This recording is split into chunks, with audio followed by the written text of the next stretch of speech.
¿Y tú? ¿Qué opinas? Con la conducción de Javier Muñoz Vidal. Amigos y amigas, estamos de regreso en este ¿Tú qué opinas? Segunda parte del día martes 14 de diciembre, conversando con Dusan Martinovich Andrade, profesor de Historia, encargado de Educación del Museo Regional de Magallanes. Ya hemos presentado todo su currículum en este programa, porque además Dusan ya tiene un par de publicaciones muy interesantes. Ojalá tengamos otra más en algún futuro próximo, ¿no? Estamos en eso, pero se demoran estas cositas. Estamos trabajando ya hace cerca de un año en un tema que lleva mucho tiempo, que es la historia de los fotógrafos en Magallanes. Cada uno Pero de los qué fotógrafos temazo. es un tema que no termina nunca. Desde quién es fotógrafo, el que tiene una cámara o el que de verdad es fotógrafo profesional, vive de eso, o alguien que tiene dinero y se compró una cámara y eso. Es un tema desde el comienzo. Así que ahí estamos partiendo del siglo XIX, que hay harto fotógrafos en Magallanes, desde esas primeras fotografías, ¿cierto? Fue muy, muy interesante encontrar las primeras 2, 3 fotografías en Magallanes, y bueno, y muchas que también están perdidas y se desconocen, de barcos que pasaron por el estrecho, y venía alguien con una cámara, y están hoy en algún museo, en algún archivo, en Estados Unidos, en otro lado. Así que es interesante ir año por año viendo a los fotógrafos en Magallanes. Ya en el puro siglo XIX llevamos más de un año y yo creo que tenemos otro, y imagínate el 20. Claro. Tenemos un buen rato todavía, así que todos los fotógrafos, los de la plaza, los vinuteros, ¿cierto? Los de la plaza que sacaban fotitos, el del club hípico que tomaba la fotografía, la instantánea del caballo pasando por la meta, un tema muy interesante la fotografía, y en particular en Magallanes, que es una ciudad bien pionera en la fotografía. Y a propósito de fotografía, ya que mencionamos en el primer espacio, la primera tanda del programa, sobre estos álbumes, y ahora la investigación tuya, que no la conocía, y qué bueno que lo mencionaste, me estaba acordando de una frase de Álvaro Jope, fotógrafo de los años 80, que decía que justamente la fotografía no miente, los que mienten son los fotógrafos, porque también hay una intención en lo que se toma. Entonces estaba pensando en eso en el intermedio, cuando recordaba el álbum de Popper, por ejemplo. Imagínate el poder de una imagen, y quedó para siempre y para la eternidad con un tema negativo tan interesante. El hombre, claro, el Homo videns, claro, solamente creemos ahora lo que vemos, las imágenes, la supremacía de la imagen. Uno monta la situación y cómo la van a ver también e interpretar en el futuro. Sí. Tremendo tema, como también lo eran las cartas, como lo eran, porque pensar en las correspondencias, que era una cosa tan personal, tan íntima, tan de contexto de una relación de amistad, pareja, lo que sea, que uno trata de adentrarse en eso años después, cuando la mira y trata de interpretarla, pero tampoco logra la profundidad, la intención de esa carta cuando se escribió. Sí, correspondencia. Nosotros en el museo tenemos muchísimas que los investigadores les encanta revisarlas, son muy ricas, y uno trata de no meterse mucho porque se queda, hay otras cosas que hacer. Pero yo he revisado una de 1906 de un trabajador de Brown que trabajaba en una estancia por Laguna Blanca, y hablaba de los problemas de los indígenas que le cortaban los alambres de púa. Con un descaro, el hombre dice que ya estaba tan aburrido que se sentó en la loma de un cerro a esperar que llegaran los indios, y se puso con su escopeta. Dice que le disparó. Por suerte, dijo, no, por la mala suerte solo le maté al perro. Y así lo escriben.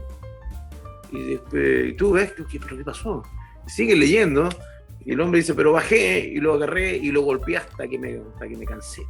Lo golpeé, y la verdad es que lo quería llevar al Punta Arenas para enrostrárselo al gobernador Señoret. Miren lo que estaban haciendo los indios, pero la verdad es que tenía que lavar unos corderos por sarna y otras cosas, así que preferí darle nuevamente una buena pateadura y dejarlo libre.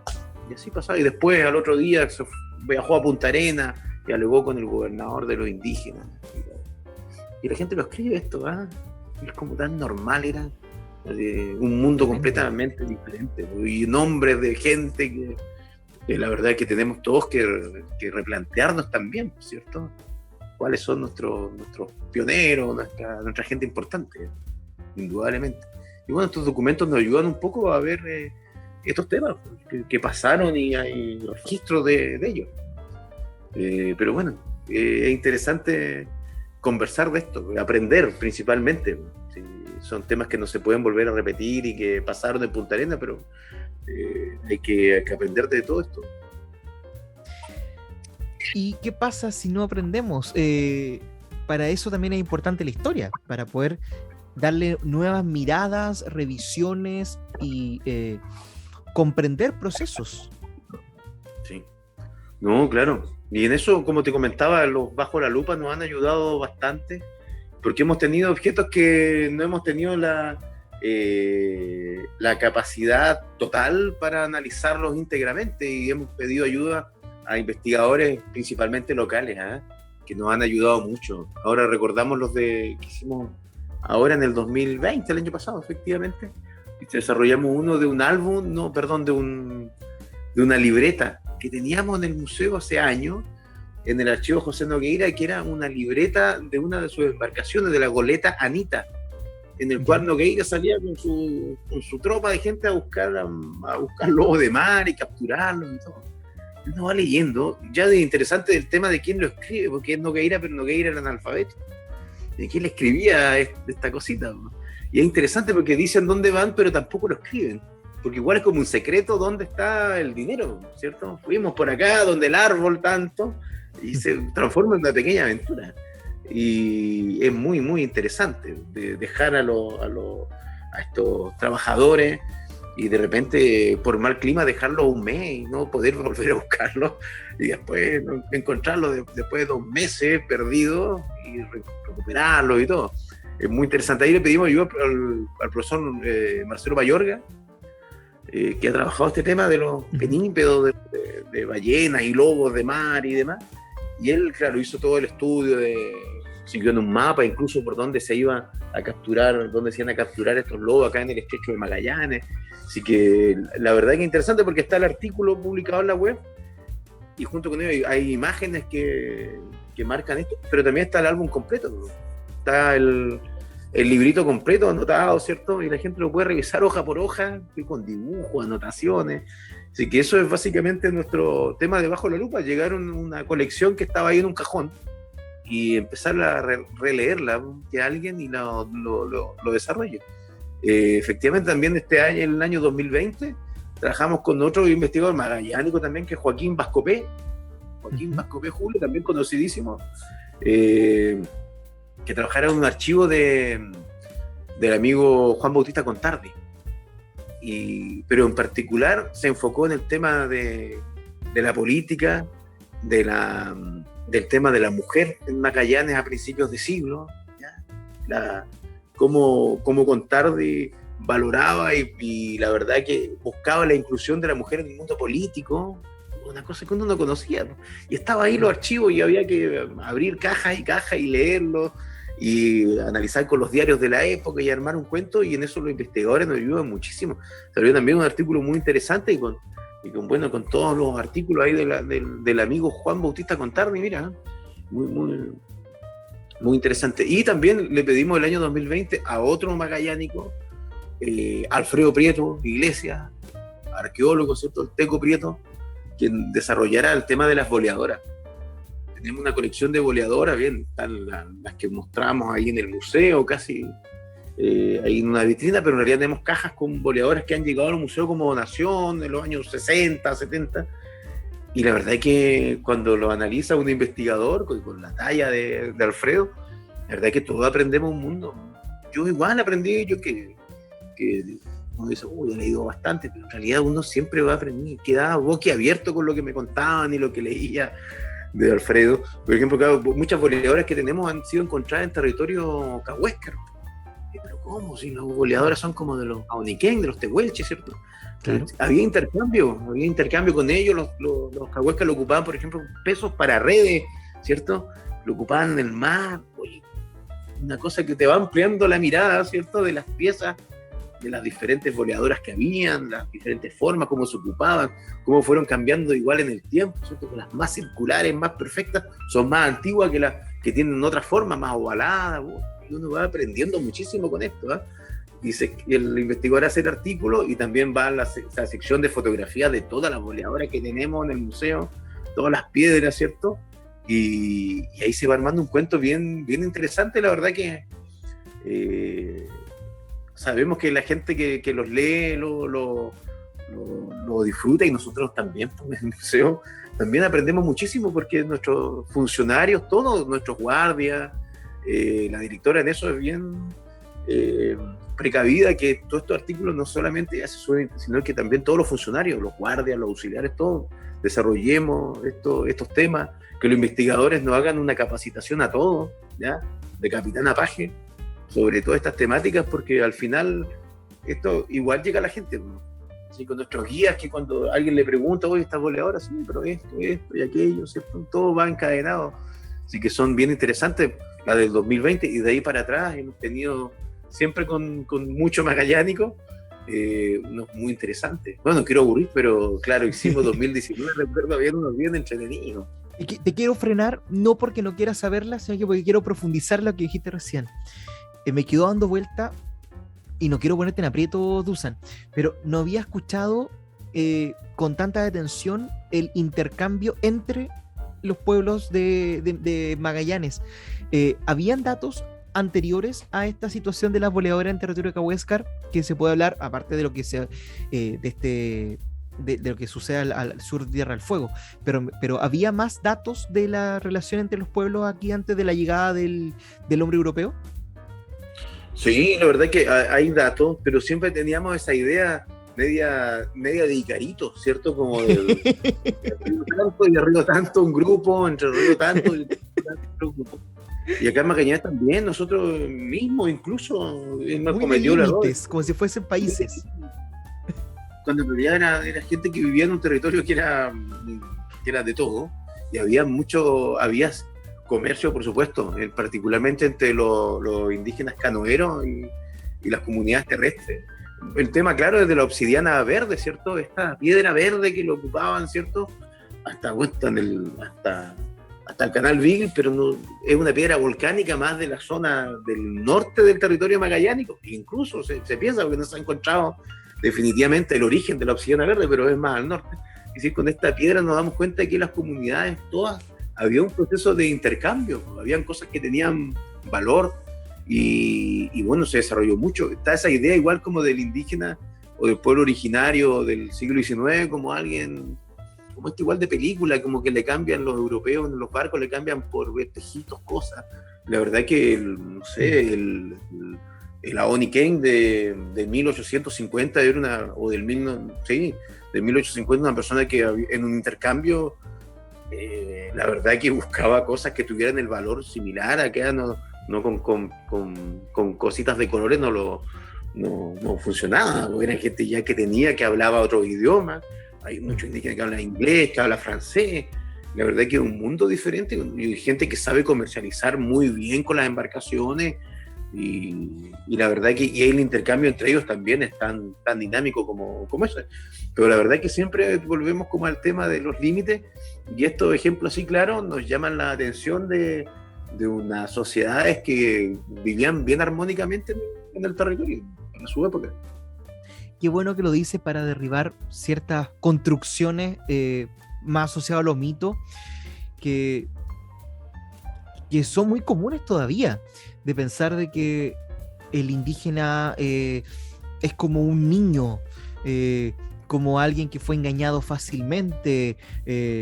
Bueno, los últimos años esa visión se ha ido rompiendo, primero en nichos que han estudiado estas temáticas con mayor profundidad, o que han divulgado estas líneas, pero qué bueno que lo mencionas, porque parece que todavía algunos ven a los pueblos indígenas de Magallanes en particular como piezas de museo extintas, y no como pueblos que aún están, algunos no están presentes en el territorio nacional, pero siguen estando y viviendo entre nuestras calles, entre nuestros barrios.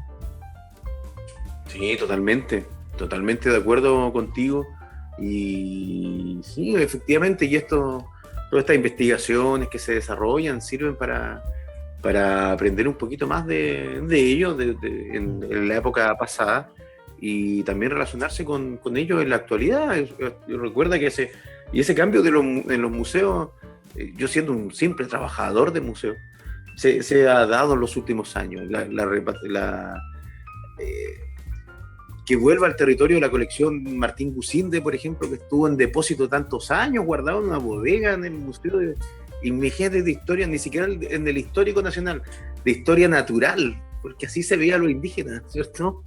La historia natural de Santiago junto a los ballenas, los animales, y tenían la colección indígena.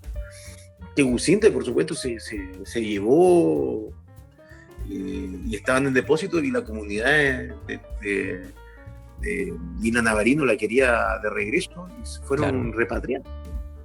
Y eso es lo que está en el museo de Puerto William, su comunidad lo pueden ver, lo pudieron incluso tocar allá, ¿cierto? Ver el punto para tratar de replicarlo de la cestería.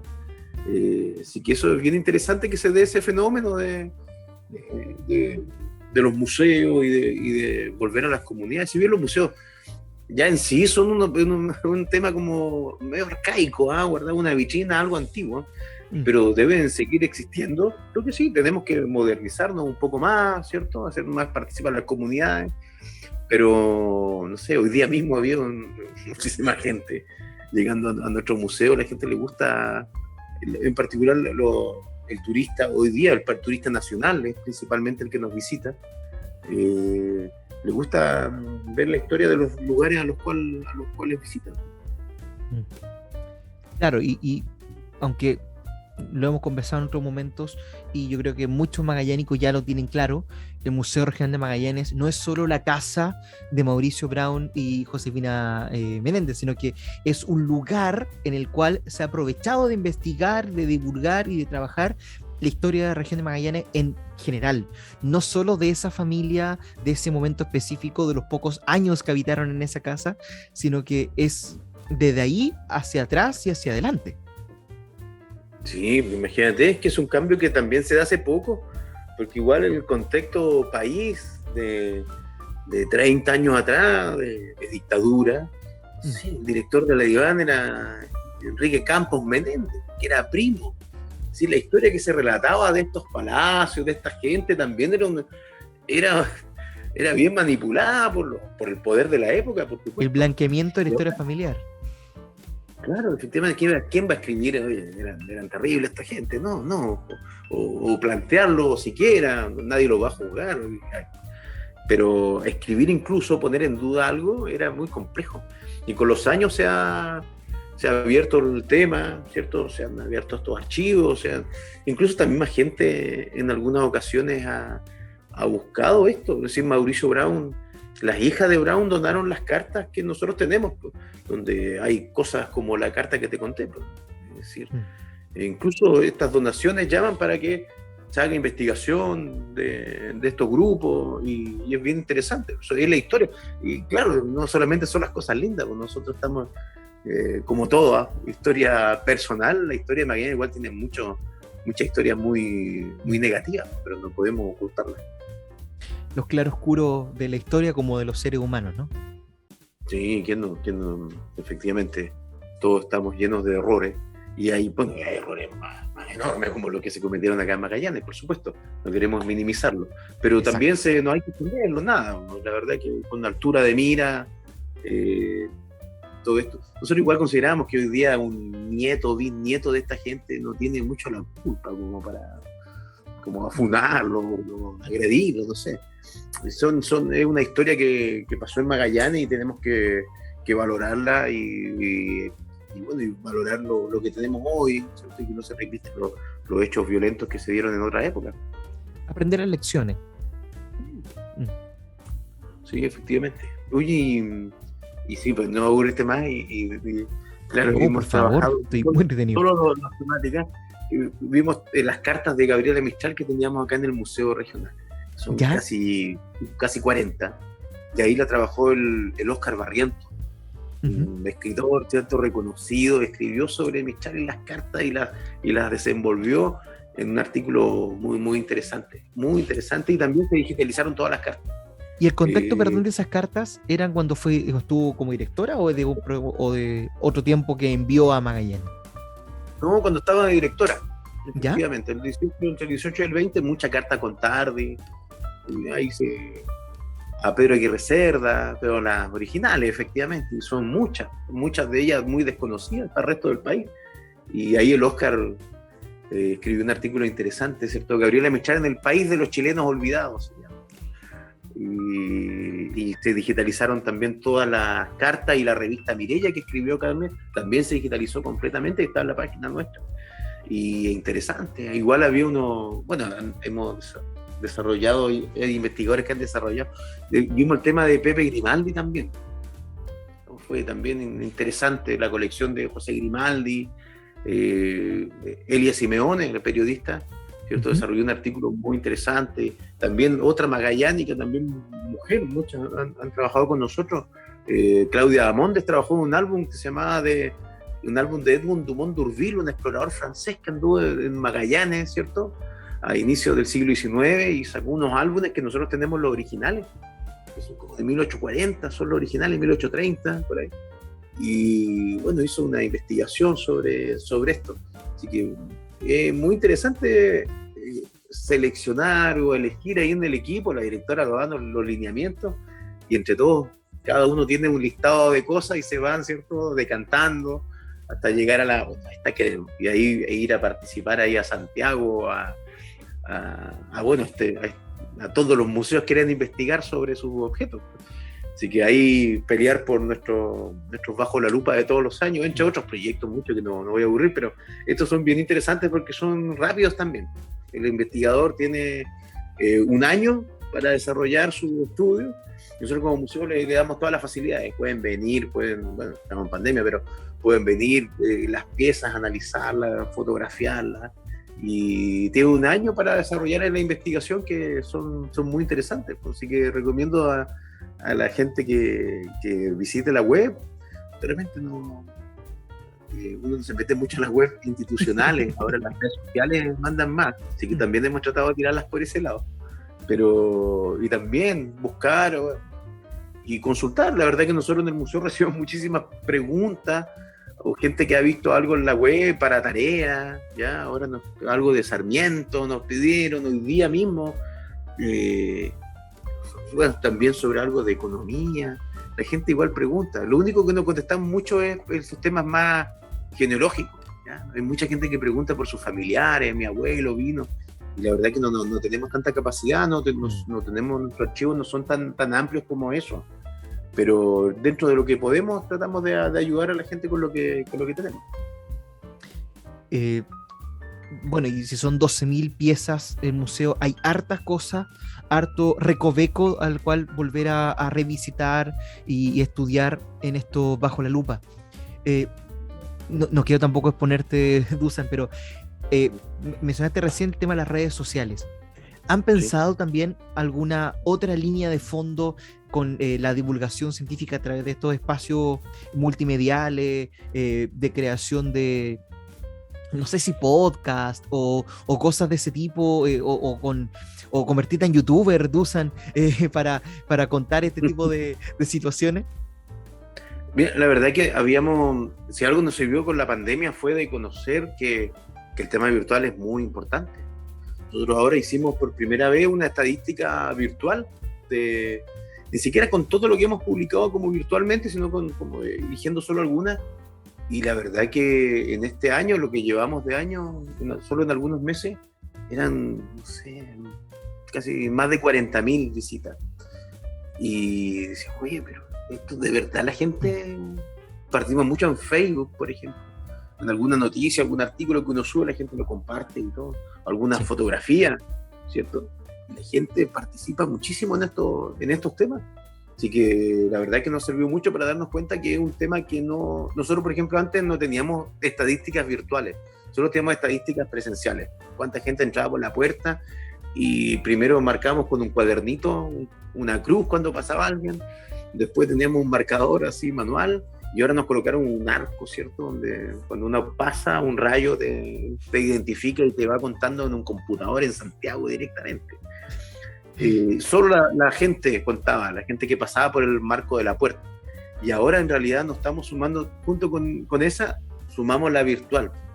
Y la verdad que se arma todo un mundo de posibilidades, ¿no?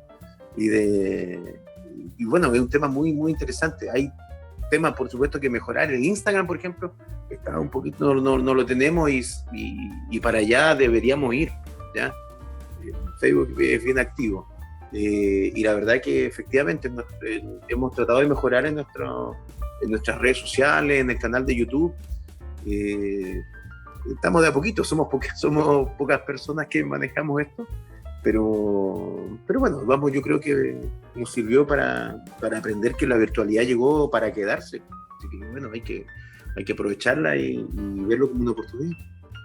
Hay mucho que hacer y sin duda una fotografía, un posteo, un video puede abrir la intención a alguien quizás desde el otro punto del globo para tener las ganas de venir a conocer a ustedes y al Museo Regional de Magallanes.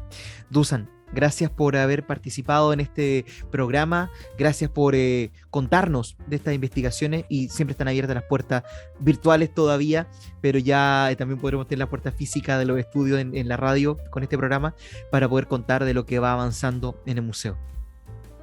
Sí, no, muchas gracias por la invitación al equipo, a la directora, a todo el resto del equipo administrativo, auxiliar, de guardias del museo. Es un gusto conversar con amigos y sobre lo que uno está haciendo en el museo y siempre esperando comentarios o temas por mejorar siempre. Así que se agradece el tiempo, la disposición y esto nos sirve mucho para acercarnos a la comunidad, pues te agradecemos el espacio. Por favor, Dusan. Y esto de nuevo te voy a poner en aprieto. ¿Las efemérides regresan? ¿Siguen? ¿Han seguido saliendo? No, hace un tiempito que no las veo.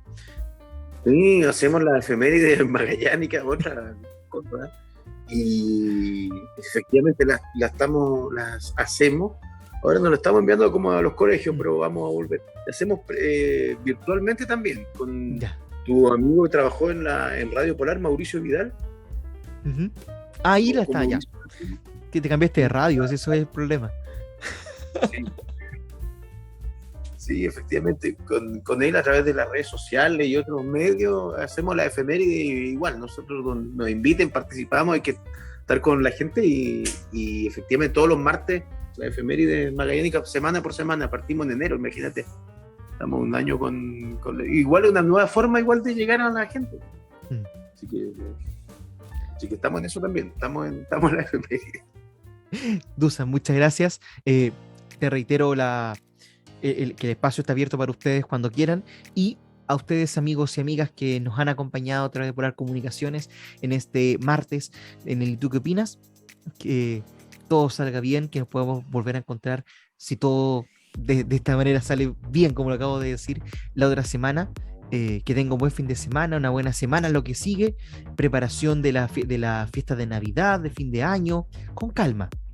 Nos acaba el tiempo en estas fiestas porque ya se ve un ajetreo en los lugares comerciales. Vivámoslo con mesura. Lo importante es estar con la familia, pasarlo bien y celebrar de buena manera esta actividad de fin de año.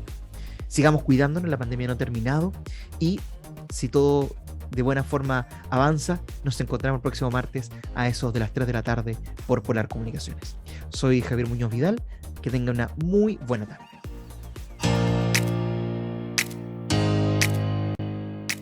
¿Y tú? ¿Qué opinas? Con la conducción de Javier Muñoz Vidal.